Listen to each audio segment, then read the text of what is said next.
In this exercise, we will learn the Magic Eraser tool. Basically, the Magic Eraser tool is used to erase similar color areas very quickly. This tool works well when you only have a single solid color. Okay, let's see how this tool will work. If I right-click on the Eraser tool, we can see the Magic Eraser tool underneath the Background Eraser tool. Or we can press Shift and E to select this tool. I have a building image, and here we have a sky background, the blue color with a little bit of a white gradient. Okay, let's try to remove the sky first. First, we need to adjust the tolerance on the control option.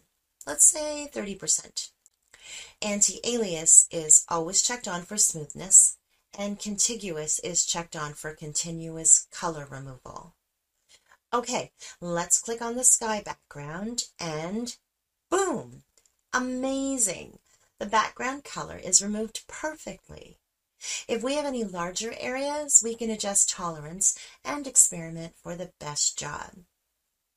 Okay, in the next exercise, we will learn the gradient tool.